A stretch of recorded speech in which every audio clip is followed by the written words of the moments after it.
Hi,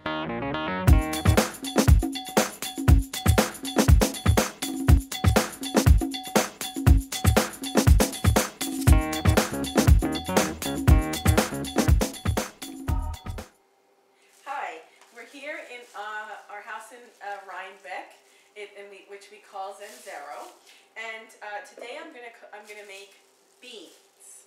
Beans are best if they're made from dried beans, and I'm going to show you how to make them in a super simple way. If you're very busy and you're constantly running around, you can make these beans in under prep time of like 10 minutes. So first to do a little history about these beans. These are red beans from Nicaragua that my brother-in-law brought back to me.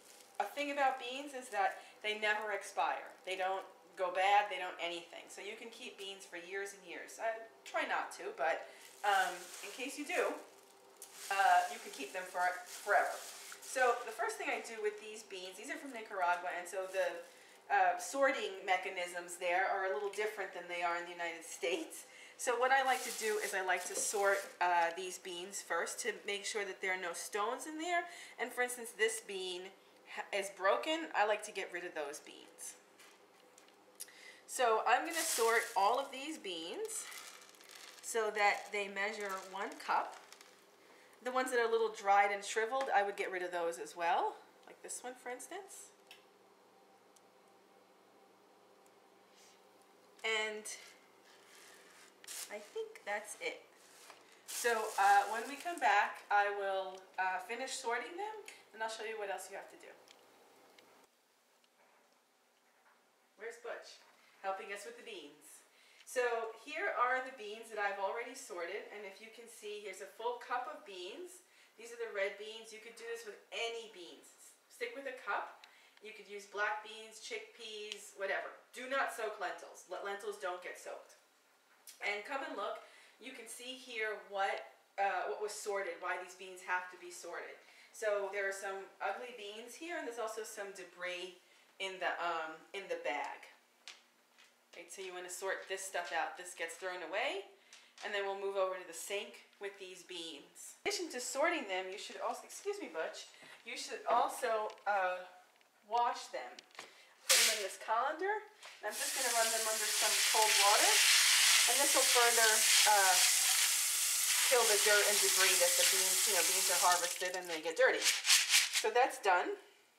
Then I'm going to take these beans and I'm going to put them in this, first what I'm going to do is I'm going to put 2 quarts of water. 2 quarts, 4 cups. There's 2 cups in here. So I'm going to use 4 of these. That's 2.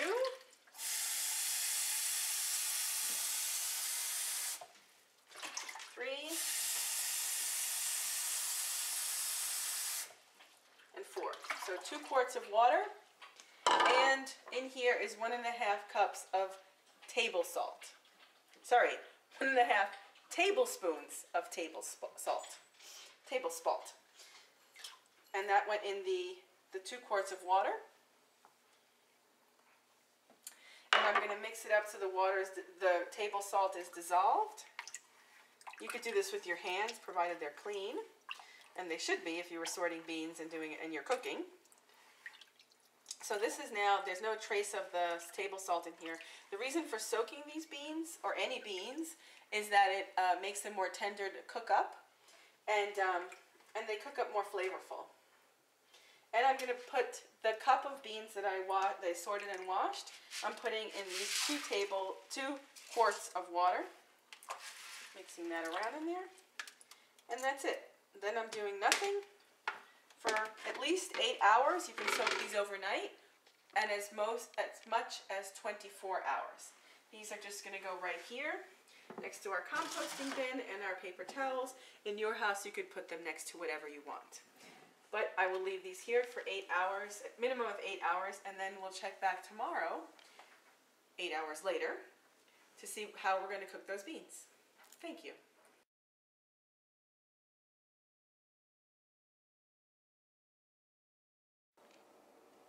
Hi, so we're back to preparing the beans, And if you remember, they were soaking, they soaked overnight for no longer than 24 hours, a minimum of 8, but no longer than 24. Here are the beans still in the water. Now I'm going to drain the beans.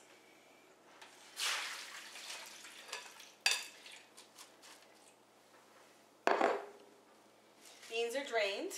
I'm going to rinse them because remember they were in salt water. Beans are drained and rinsed. I'm going to pour the beans in here, in a pot. This is the engagement pot. And then I'm going to cover the beans with water. But before I do that, you might want to flavor the beans. You don't, if you want beans that aren't flavored, you could just put this on the stove. But I like the beans a little garlicky. So I am going to chop up this garlic clove.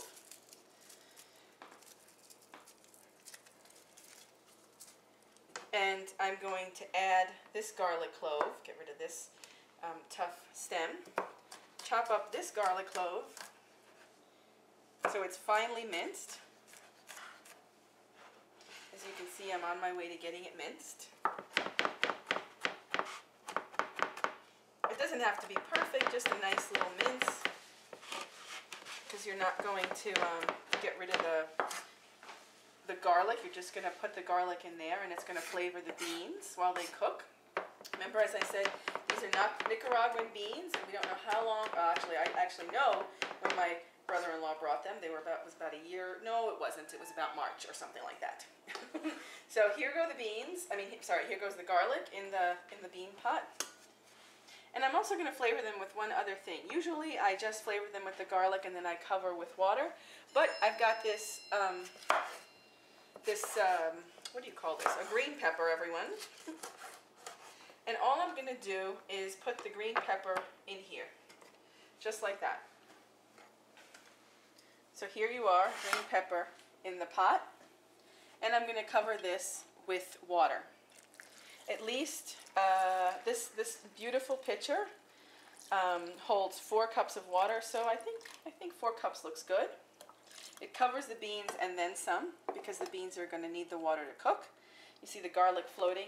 And I'm going to move this over to the stove. And I'm going to put it on the stove till it boils. And then once it boils, I'm going to lower the heat to a simmer. And I'm going to cook them for at least an hour, possibly longer, depending on the age of the beans. So let's check back with those beans. It looks like they're boiling. As you can see, the bubbles are starting to break the surface. And here, I'm just going to give it one little stir. No salt. Never add salt to the beans until the last 15 minutes of cooking. I'm going to cover the pot now. And I'm going to lower the heat so that it simmers for an hour. And I'm going to leave these beans alone for 1 hour. You might want to check them at the half-hour mark to make sure that it has enough water. But I think we're fine with these beans. Okay, thank you. So let's check back with the beans. How are you doing, beans? They're doing well. They're simmering. Here's the, this is what it should look like. The water is already colored to the color of the beans, this nice brown color. And they're simmering, although it probably could simmer a little bit higher. And I'm going to cover them and leave them for another half hour and then see how I can feel them. You can feel them through the, with the spoon. They're still very hard, right? Which means that they're not ready yet. So we're going to continue to cook them, and you can continue to do what you do while beans cook. So the beans are done, and I just want you to look in here. So here's a little bit of liquid, and then you can see the green pepper pieces that we threw in there. And those I would discard, and then I could drain the beans and have the liquid separately and use the liquid to make rice. Or I like to leave the liquid in the beans like they do in Nicaragua, and then I like to spoon the beans over some rice, and that kind of colors the rice and whatever food. You could do whatever you want with these beans now. You could refry them if you want to with some onion and garlic, or you could just whip them up. Chop them up in a food processor with garlic and spices and make like a bean dip. So these beans are quite versatile and delicious. So let me dig into these beans now.